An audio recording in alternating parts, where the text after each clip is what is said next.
Hello friends and welcome back to my YouTube channel Banking Ninja.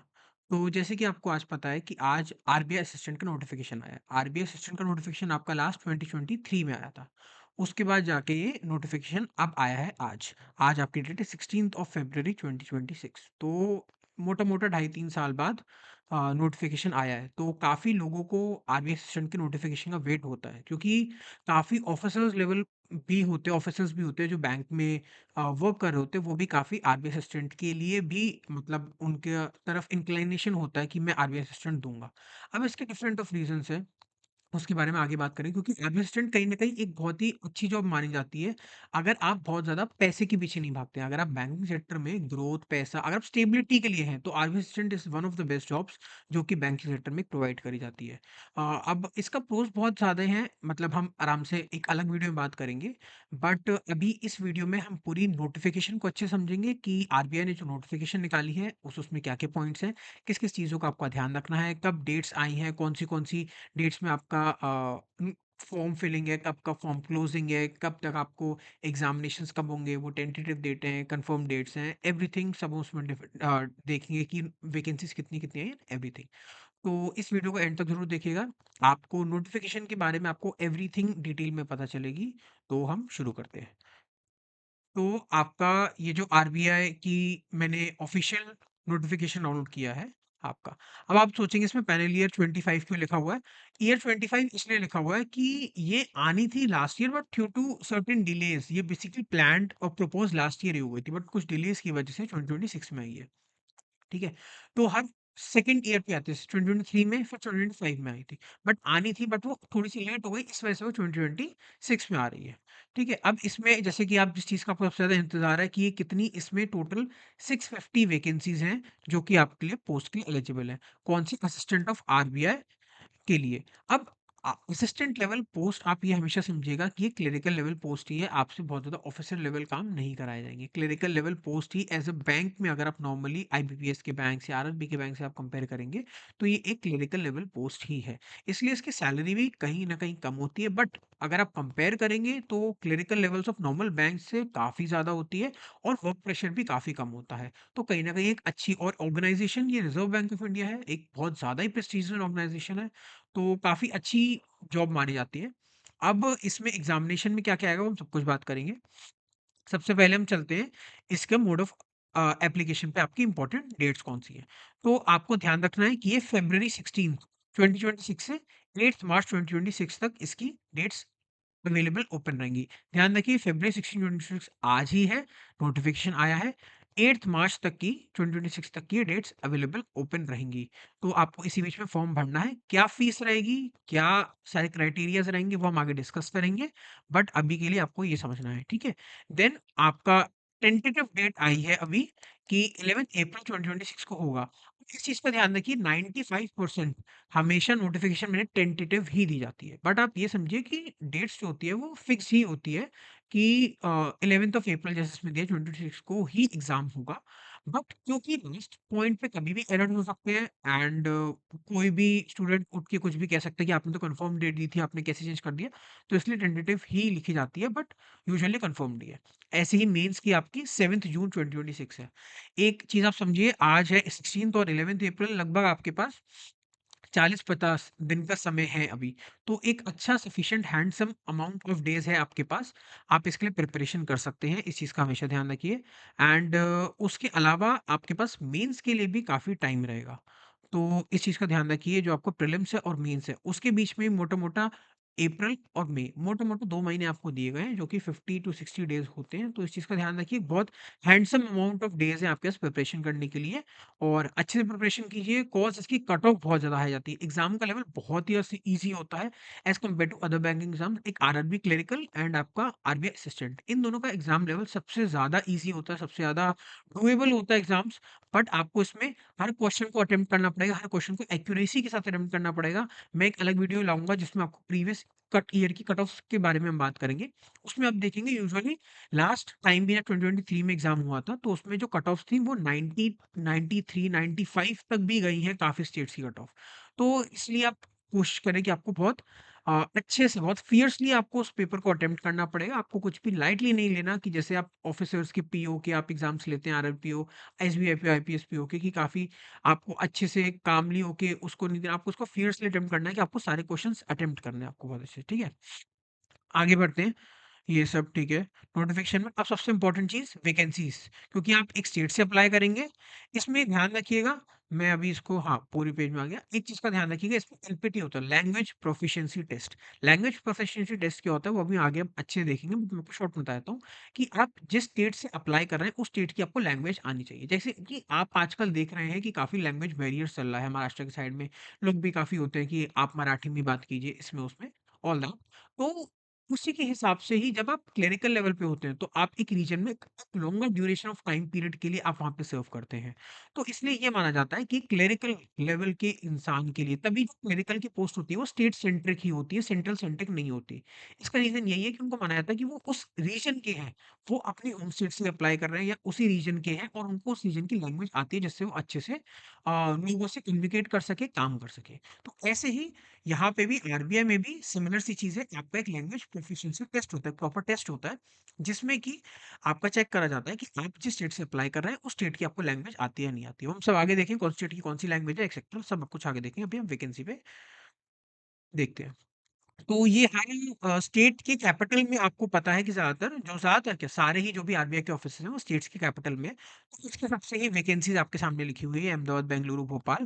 Total कितनी vacancies हैं, SC, ST, OBC, EWS, general की आप देख सकते हैं कितनी वैकेंसीज़ निकली हैं। सबसे ज़्यादा वैकेंसी आपकी मुंबई में आई है, 144, ठीक है? देन उसके बाद अगर आप और देखेंगे तो 33 आई है न्यू दिल्ली में, जिसमें लास्ट टाइम कम आई थी, बट इस साल काफ़ी आई हैं। कानपुर एंड लखनऊ में लास्ट टाइम काफ़ी अच्छी आई थी as compare to other states, इस साल थोड़ी कम आई है। बट स्टिल बाकी स्टेट से कंपेयर करेंगे तो 3-4 स्टेट्स जैसे लाइक चेन्नई, गुवाहाटी, भोपाल एंड आपका हो गया आपका न्यू दिल्ली। तो ये स्टेट्स मुंबई के अलावा काफ़ी अच्छी वैकेंसीज़ इनमें शो करी गई है। आप ये मत समझिए कि ये तो बहुत कम वैकेंसीज़ है, इतने में मेरा कैसे होगा? आप ये समझिए कि हर साल वैकेंसीज़ नियर अबाउट इतने ही नंबर्स की आती है। बहुत ज़्यादा नहीं आती है, नियर अबाउट इतने ही होते हैं, 600, 650, 500, 550 के आस-पास ही वैकेंसीज़ रहती हैं। तो ये कोई बहुत ज़्यादा वैकेंसीज़ वाला एग्ज़ाम नहीं होता, बिकॉज़ आरबीआई बहुत ज़्यादा उसके ऑफिसेज़ नहीं होते कि वो बहुत ज़्यादा रिक्रूटमेंट करे। तभी वो हर अल्टरनेट ईयर्स में इस एग्ज़ाम को निकालता है एंड इतनी ही नियर अबाउट वैकेंसीज़ इसमें रहती है। तो टोटल आप जैसे देख सकते हैं जनरल की 346 एंड टोटल 650 वैकेंसीज़ आई हैं इस साल। ठीक है? देन हम और आगे देखते हैं। पेज को छोटा कर देता हूँ। ठीक है। अब आपका एलिजिबिलिटी क्राइटेरिया के ऊपर थोड़ी-सी बात होगी कि आपकी एज लिमिट कितनी होती है। काफ़ी लोगों को एक डाउट रहता है कि एज लिमिट कितनी होनी चाहिए हमारा एक आरबीआई का एग्ज़ाम अटेम्प्ट करने से पहले। तो फॉर्म फिलिंग के लिए आपकी जो एज होनी चाहिए वो यहाँ पे लिखा हुआ है, स्पेशली मेंशन्ड होता है कि 1 फरवरी 2026 इस डेट तक आप 20 इयर्स के हो जाने चाहिए और 28 इयर्स से ऊपर नहीं होने चाहिए। तो ये एक डेट है जिसके ऊपर बिहाफ़ पे आपका रखा जाता है। ठीक है? नॉट अर्लियर, आप इससे पहले नहीं बॉर्न होने चाहिए। उसके हिसाब से आपकी डेट एज डिफरेंस अगर आप कैलकुलेट करेंगे तो 28 इयर्स आ जाएगा इसमें। ठीक है? अब आगे देखते हैं। इसमें लिखा हुआ है बोथ डेज़ इंक्लूसिव, इसलिए आप ध्यान रखिए अगर आपको उस दिन बर्थडे है तो आप इंक्लूसिव हैं उस दिन पे। देन रिलैक्सेशंस दी हुई है 5 साल के लिए एससी को, ओबीसी को 3 साल के लिए, पर्सन विद डिसेबिलिटी 10 इयर्स के लिए, तो ये आगे-आगे सारी चीज़ें लिखी हुई है एक सर्विसमैन के लिए। अब आपके एजुकेशन के लिए आपकी ग्रेजुएशन होनी चाहिए किसी भी गवर्नमेंट एफिलिएटेड इंस्टीट्यूशन से, मींस कि आपका एक रिकॉग्नाइज्ड इंस्टीट्यूशन होना चाहिए अक्रॉस इंडिया। वेदर आपने किसी भी स्ट्रीम में आपने बैचलर्स की डिग्री करी हो, आपने बीएससी करी हो, आपने बीटेक करी हो, आपने बीएचएम होटल मैनेजमेंट किया हो, आपने बीबीए किया हो, बीए किया हो, बीकॉम किया हो, एनीथिंग करी हो, आपने जिस भी चीज़ में बैचलर्स की डिग्री करी है, तो उसमें आपकी मिनिमम 50% ऑफ आपके मार्क्स होने चाहिए उस बैचलर्स की डिग्री में। और आपका जो क्वालिफिकेशन है वो भी आपका 1 फ़ेब 2026 तक आपके पास आपका रिजल्ट होना चाहिए, आपकी डिग्री होनी चाहिए। डिग्री ना भी हो तो भी आपके पास आपका रिजल्ट हो कि हाँ, मेरा इतना रिजल्ट आया था, मेरा इस हिसाब से आया था। ठीक है? देन हम आगे इसमें बात करते हैं। तो यहाँ पे स्पेशली दिया हुआ है 49.99 will be treated as less than 50%, तो इस चीज़ का ध्यान रखिए। आप अगर ये सोचेंगे मेरा 0.1 मार्क्स से आ गया, कुछ कंपनसेशन हो जाएगा, कुछ मेरे को छूट मिल जाएगी इस तरीके से, ऐसा कुछ नहीं है। उन्होंने स्पेशली मेंशन करा हुआ है और हमारे एग्जाम में ऐसा ही होता है कि 50% मतलब 50%, उससे उतनी या उससे ऊपर ही होनी चाहिए, उससे कम नहीं होनी चाहिए। ठीक है? देन हम और नीचे आते हैं। अब सबसे इम्पोर्टेंट चीज़ कि आपका एग्ज़ामिनेशन कैसे होता है।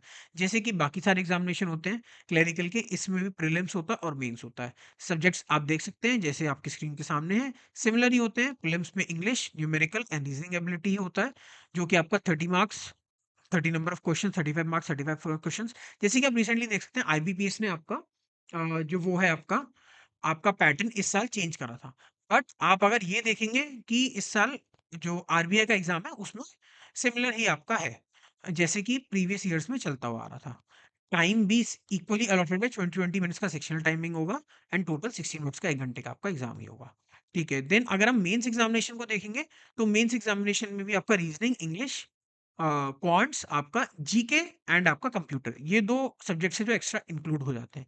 ध्यान रखिए कंप्यूटर आपका आरआरबी का क्लरिकल और आपका ऑफिसर लेवल पे आता है एंड आपका आरबीआई असिस्टेंट में आता है। सिर्फ इन एग्जाम्स में आपका क्या कहते हैं कंप्यूटर की नॉलेज टेस्ट करी जाती है, पूछी जाती है, और आईबीपीएस, एसबीआई के और किसी एग्जाम्स में, आरबीआई ग्रेड बी के, एलआईसी वगैरह के किसी एग्जाम में नहीं पूछी जाती, सिर्फ एक इन्हीं में पूछी जाती है। तो अकॉर्डिंग टू मी, जैसे मैं प्लानिंग करता था अपने टाइम पे, तो कंप्यूटर की आप प्रिपरेशन तभी शुरू करें जब आपका प्रीलिम्स क्लियर हो जाए, कॉज इसमें तो वैसे भी आपको 2 मंथ्स का एक sufficient handful of amount of time मिल रहा है। तो आपकी जब पूरी कंप्लीट हो जाए, प्रीलिम्स आपका निकल जाए, उसके बाद ये आपको एक सफिशिएंट लगे कि हाँ मेरा निकल सकता है, प्रीलिम्स क्लियर हो जाए, आप मेंस की प्रॉपर तैयारी कर रहे हो, तभी आप कंप्यूटर का पढ़ना शुरू कीजिए। ध्यान रखिए ये सारे same number of questions single marks के ही हैं और सारे सेम टाइम, टाइम इसमें एलोकेटेड लिखा हुआ है, टोटल आपका दिया। देन आपका एलपीटी, लैंग्वेज प्रोफिशिएंसी टेस्ट, इसके बारे में आपका लिखा हुआ है कि ये टेस्ट कब होगा। ये टेस्ट होगा shortlisted for the online mains examination, तो जब आपका मेंस एग्जामिनेशन हो जाएगा उसके बाद ही आपका एलपीटी होगा। आप ये मत सोचिए कि मेंस और एलपीटी दोनों होगा, तो मेंस जब आप क्लियर हो जाएगा तभी आपका एलपीटी लिया जाएगा। ठीक है, देन उसके बाद हम आगे देखते हैं प्रीलिम्स में अपीयर, मतलब क्वालिफाई होने के लिए फिर आपको मेंस में होना पड़ेगा, नेगेटिव मार्किंग है एंड एवरीथिंग ऑल दैट। एक और चीज़ इम्पोर्टेंट है, ये जो पॉइंट है ये काफ़ी लोग जानना चाहते हैं इसके बारे में, कॉज़ लोग काफ़ी देखते हैं कितने नंबर ऑफ सिलेक्शंस होते हैं। तो यहाँ पे लिखा हुआ है each category decided by the bank will be shortlisted preliminary approximate 10 times the number of vacancies availability. तो प्रीलिम्स एग्जामिनेशन में से जैसे यहाँ पे लिखा हुआ है 10 टाइम्स बच्चों को लिया जाएगा मेंस एग्जामिनेशन की, जो फाइनल जो आपकी मेरिट है, मतलब टोटल कितनी वैकेंसीज है, सॉरी जैसे 650 वैकेंसीज है, तो उसमें 10 टाइम्स बच्चों को लिया जाएगा, मतलब 6500 लोग मेंस में बैठेंगे, और 2 times the number of vacancies, just 2 times कितने हो गए 650 का आपका 1300, तो उतने ही आपके आगे मेंस के बाद क्वालिफाई करेंगे आपका एलपीटी वगैरह के लिए और मेंस फाइनल एग्जाम देने के लिए। देन आपका डिटेल इंफॉर्मेशन आपका दिया हुआ है सारा, एंड इसमें कुछ ज़्यादा आप पढ़ सकते हैं, ऐसा कोई बहुत ज़्यादा इंपॉर्टेंट चीज़ नहीं है, मैं इंपॉर्टेंट पॉइंट्स पर हूँ। देन आपका एक बहुत इंपॉर्टेंट चीज़ पे स्केल, जिसके लिए काफ़ी कैंडिडेट्स एक मोटिवेशन के लिए थोड़ा रहता है इसमें कि आपको कितनी सैलरी मिलेगी, कितनी पे स्केल मिलेगी। आप इसको देख के डिमोटिवेट मत होइए कि जस्ट 29,000 पर मंथ है, ये आपकी सिर्फ बेसिक पे है। इसके ऊपर आप अगर सारे अलाउंसेस को मिलाएंगे तो आपका 58,514 लिखा हुआ है, नियरली इतना आपका ग्रॉस आपको मिलेगी। एंड इसमें अभी इन्होंने एचआरए इंक्लूड नहीं करा है, मतलब एचआरए या लीज दोनों में से कोई एक चीज मिलती है, HRA house rent allowance. Short में बता देता हूँ, बेसिकली क्या होता है कि जैसे आप जैसे किसी सिटी में हैं, आप जैसे फॉर एग्जांपल आप दिल्ली के रहने वाले हैं और आप दिल्ली में ही जॉब कर रहे हैं, आरबीआई असिस्टेंट के ऑफिस में दिल्ली में ही जॉब कर रहे हैं, तो आपको लीज अकोमोडेशन आपको नहीं दिया जाएगा। ये माना जाएगा कि आप दिल्ली के रहने वाले हैं, आपको अपनी होम स्टेट पोस्टिंग मिली है, तो आपको एचआरए दिया जाएगा, हाउस रेंट अलाउंस दिया जाएगा, बट आपको लीज नहीं दिया जाएगा। फॉर एग्जाम्पल आप रहने वाले हैं मथुरा के, और आपकी दिल्ली में आपकी पोस्टिंग हो गई है, तो आप एक सिटी में जा रहे हैं, तो इसलिए आपको लीज दिया जाता है वहां पे, या आपको दिया जाता है क्वार्टर्स, बैंक के क्वार्टर्स। अब अगर आरबीआई के क्वार्टर्स अवेलेबिलिटी होगी तो आपको क्वार्टर्स में दे दी जाएगी, क्योंकि इसमें क्वार्टर्स भी मिलते हैं, क्लरिकल पोस्ट के लिए, असिस्टेंट पोस्ट के लिए भी आपको क्वार्टर्स दिए जाते हैं। अगर क्वार्टर्स अवेलेबल नहीं होंगे तो आपको लीज अकोमोडेशन दी जाएगी। लीज अकोमोडेशन क्या होता है, यहाँ पे आगे लिखा हुआ है हाउस रेंट अलाउंस, यही है अलाउंस आपको मिलता है, कितना 15% ऑफ द पे मिला जाएगा। इसके अलावा अगर ये नहीं दिया जाएगा तो आपको एक लीज अकोमोडेशन आपको दी जाएगी, जो कि आपको बैंक ही एक पे देती है आपके, जिससे कि आप उस सिटी में रह पाए बिना किसी दिक्कत परेशानी के। तो ये सारे इसके अलावा और भी सारे पर्क्स एंड अलाउंसेस लिखे हैं कि आपको ब्रीफकेस मिलेगा रेज़िडेंट्स के लिए और डिस्पेंसरी फैसिलिटी मिलेगी, एनुअल हेल्थ चेकअप फैसिलिटी मिलेगी, रिइंबर्समेंट ऑफ मेडिकल एक्सपेंसेस मिलेगा। काफ़ी सारी चीज़ें होती हैं। एक अगर आप एक आरबीआई असिस्टेंट की अगर सैलरी एक आरआरबी से कंपेयर करें तो नियर अबाउट सिमिलर बैठेगी अगर आप अलाउंसेस मिला लेंगे दोनों जगहों के। भले ही इन हैंड सैलरी कम दिख रही होगी आपको, आरआरबी की इन हैंड सैलरी इस टाइम पे नियर अबाउट 75 के आसपास आ रही है, 72 से 75 के आसपास। बट इसकी मोर मोस्ट प्रोबेबली इसकी आएगी 55 के आसपास, 55-58 के आसपास। बट अगर आप दोनों के सारे अलाउंसेस मिला लेंगे, सारे बेनिफिट्स मिला लेंगे, तो कहीं न कहीं नियर अबाउट सिमिलर सैलरी बैठ जाएगी, एक आरबीआई असिस्टेंट की और एक आरआरबी पीओ की। तो एक काफ़ी अच्छी जॉब होती है, काफ़ी स्टेबल, काफ़ी जानी-मानी जॉब है, एक काफ़ी प्रिविलेज्ड इंस्टीट्यूशन में आपकी जॉब होगी। देन इसके बाद ये ज़ोन्स लिखे हैं कि आपके किस ज़ोन के अंदर कौन से ऑफिस आते हैं, सब ठीक है। आपका प्री एग्ज़ामिनेशन ट्रेनिंग है एससी, ओएससी, ओबीसी के लिए, ठीक है, ये सारी चीज़ें हैं। अब आपकी फ़ीस के ऊपर, फ़ीस आपकी सिंपली आपकी ₹50 है आपकी SC, ST, PW ex serviceman के लिए, जिसमें 18% जीएसटी लगेगा, एंड जनरल ओबीसी, ईडब्ल्यूएस के लिए आपकी ₹450 है, जो कि 18% जीएसटी उसके बाद लगेगा। ये आईबीपीएस और एसबीआई से फिर भी कंपैरेटिवली काफ़ी कम फ़ीस है इसकी। सो ये सब कुछ लिखा हुआ है। देन उसके बाद यहाँ पे और अदर पॉइंट्स लिखे हुए हैं। कितना क्या-क्या होता है बट बहुत ज़्यादा नहीं है। देन इसके बाद अगर हम और नीचे आएँ तो 1 सेकंड, ठीक है। ये आपका एप्लीकेशन प्रोसेस के बारे में दिया हुआ है। कैसे आपको अप्लाई करना है, क्या-क्या प्रोसीजर है, ये सब हम आपको बताएँगे पूरा रजिस्ट्रेशन करके कि किस तरीके से रजिस्ट्रेशन हो सकता है, किस तरीके से होता है, mode of payment online etcetera आपकी सारी चीज़ें। सो मेन-मेन चीज़ आपकी कवर हो गई हैं। फिर भी अगर कोई चीज़ बचती है तो मैं इसमें देखता हूँ। आपका डॉक्यूमेंट्स की किस साइज़ में होना चाहिए, क्या-क्या होना चाहिए, ये सब कुछ आपको एक अलग वीडियो में मैं बताऊँगा कि कैसे आप एक फॉर्म फिलिंग कर सकते हैं आरबीआई असिस्टेंट का। देन इसमें लिखा है लैंग्वेज प्रोफिशिएंसी टेस्ट। अब यहाँ लिखा हुआ है कि office wise local languages, language proficiency test के क्या-क्या होंगे। अब जैसे ये सारे लिखा हुआ है, अहमदाबाद के लिए गुजराती, बेंगलुरु के लिए कन्नड़, भोपाल के लिए हिंदी, चंडीगढ़ के लिए पंजाबी और हिंदी, ऐसे ही आपका जयपुर के लिए हिंदी या जम्मू के लिए उर्दू, हिंदी, कश्मीरी। तो ये लैंग्वेजेस आपको आनी चाहिए। इसी पे ही एलपीटी लैंग्वेज प्रोफिशिएंसी टेस्ट होगा कि आप उस स्टेट के लिए आरबीआई असिस्टेंट के लिए अप्लाई कर रहे हैं, तो उस स्टेट में आपको वाली लैंग्वेज आती है या नहीं आती है, ठीक है? देन आपका मेरे ख्याल से यही है। देन आपके एग्ज़ामिनेशन सेंटर्स के ऊपर है एंड बस कुछ नहीं, बाकी आपके फॉर्म्स हैं जो सारे ऊपर फॉर्म्स दिए थे वो सब चीज़ें। तो यही आपका पूरा आपका आरबीआई असिस्टेंट की नोटिफिकेशन। तो ये सारी डेट्स आपके सामने हैं एंड डेट्स एग्ज़ाम फॉर्म्स की स्टार्ट हो गई है और काफ़ी इंपॉर्टेंट एग्ज़ाम है। 2026 की फर्स्ट नोटिफिकेशन है ये। काफ़ी आप लोग को एक्साइटेड होना चाहिए एग्ज़ाम के लिए। जो लोग लास्ट ईयर जिनका एग्ज़ाम्स काफ़ी क्लोज़ मार्क्स से रह गया है, प्लीज़ इस फॉर्म को भरिए। एक आपके प्रिपरेशन को बूस्ट अप करेगा एंड बाय गॉड्स ग्रेस सब कुछ अच्छा रहा तो आपका इसमें सिलेक्शन भी हो सकता है एंड इससे अच्छी और कोई बात ही नहीं हो सकती। तो आज के लिए इतना ही। बाकी हम और आगे वीडियोस में और डिस्कस करेंगे आरबीआई असिस्टेंट की सैलरी कितनी होती है, प्रीवियस ईयर की कट ऑफ्स कितनी है, pros and cons RBI assistant में जाने में, या आप क्लरिकल में जाना चाहिए बाकी और इंस्टीट्यूशन में, या आप और ऑफिसर पोस्ट के लिए आपको जाना चाहिए। ये हम सब आगे अलग वीडियो में बात करेंगे। अभी हमने नोटिफिकेशन के बारे में बात करी थी, तो नोटिफिकेशन में इतना ही है। आप प्लीज़ जाके इस फॉर्म को ज़रूर डेफिनेटली फिल कीजिए। फीस कुछ भी बहुत ज़्यादा नहीं है एंड बाकी आज की वीडियो के लिए इतना ही। एंड वैकेंसीज़ के हिसाब से आप अपनी स्टेट के लिए ही आप अपनी भरिए प्लीज़। स्टेट की एलपीटी को बहुत ही ध्यान से रखते हुए, ऐसा नहीं है कि आप फॉर एग्ज़ाम्पल आप नॉर्थ रीजन के हैं, आप साउथ का कोई भी सेंटर भर दें, चेन्नई भर दें, मुंबई भर दें कि मुंबई में वैकेंसीज़ बहुत ज़्यादा हैं। बहुत सारे लोग ये सोचेंगे मुंबई भर दूँ, पर मुंबई में वैकेंसी बहुत ज़्यादा है। बट अगर मैं एलपीटी के हिसाब से देखूँ, जैसे कि लास्ट नीचे दिया हुआ था, एलपीटी के हिसाब से अगर यहाँ देखा जाए तो ये रहा। तो आप अगर देखेंगे तो मुंबई में मराठी या कोंकणी, इन दोनों में से ही आपको कोई आनी चाहिए। बट नॉर्थ के रीजन को आई डोंट थिंक सो किसी को मराठी कोंकणी आती होगी। तो ज़्यादा वैकेंसीज देख के किस स्टेट में ज़्यादा वैकेंसी है, उसके हिसाब से फॉर्म बिल्कुल मत भरिएगा। एलपीटी होगी, आप बिल्कुल बाहर हो जाएंगे और आपकी सारी मेहनत वेस्ट हो जाएगी। इस चक्कर में बिल्कुल मत पड़िए। अपनी वैकेंसीज को हिसाब से देखिए, उस प्रिपरेशन को उसी लेवल पे लेवल अप कीजिए। कट ऑफ बहुत ज़्यादा हाई जाती है, 90 प्लस हर कैटेगरी के लिए ऑलमोस्ट 90 प्लस होती है। आपको टारगेट 95 प्लस का ही रखना है, इस चीज़ को हमेशा अपने ध्यान में रखिए। एंड बस बाकी हम स्ट्रैटेजी की आप एग्जाम के लिए कैसे प्रिपरेशन करें, एवरीथिंग इसी चैनल पे जुड़े रहिए, बिल्कुल सही वीडियो पे क्लिक करा है। रेगुलर वीडियोज़ इस चैनल पे आती रहेंगी, अपडेट होती रहेंगी एंड दैट्स इट आज के लिए इतना ही। टेक केयर, स्टे सेफ, जय हिंद।